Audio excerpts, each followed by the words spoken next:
One of the reasons I'm in Pakistan, I'm an author, and I'm writing a new book, I don't think it's very difficult to judge a country or people in a short period of time. It's hard for me to say because I'm only a tourist and I've only been here for 10 days. And I think it's quite clean, but there's still very much plastic everywhere. People throw plastic bottles everywhere. There's too much plastic. I can see some of the buildings. I know when I was in Karimabad, up near Eagle's Nest, there were lots of solar panels. So I think things are changing. I think everywhere in the world people are gradually becoming more aware, but we have to make it happen more quickly.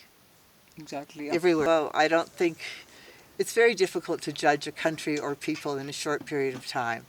But so far, so my 10 days here, the people have been wonderful. Obviously, I'm very lucky. I'm a privileged tourist. I sometimes feel guilty about climate change because I fly. And sure, you can get offset carbon credits, but I don't know if the airlines, if that's maybe just public relations for them.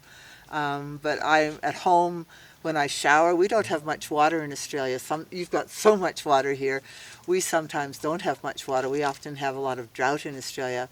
I always turn off, ever since maybe 50 years ago when I was in the desert, I turn off the tap when I brush my teeth. It's a little thing.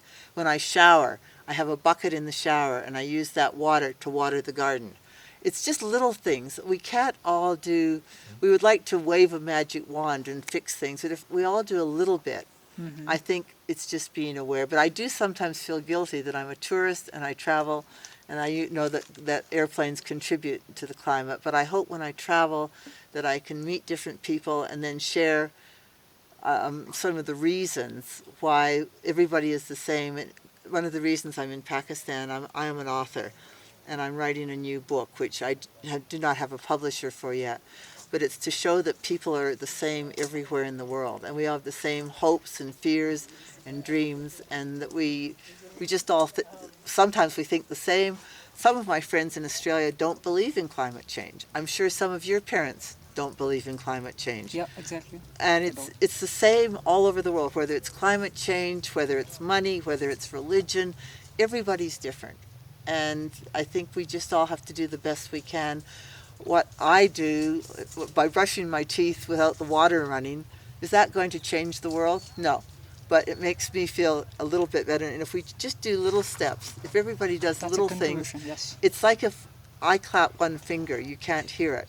But if everybody claps a finger, and then two fingers, 2%, 3%, 4%, 5%, and if everybody starts doing this, it starts changing things ever so gradually. And that's just what I believe. Buildings as well in Australia.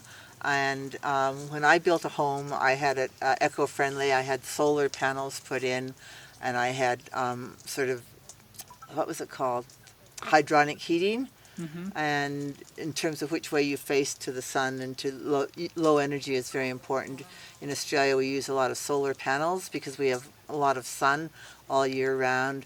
There's also wind farms are becoming more popular in Australia, and people are becoming more conscious of it.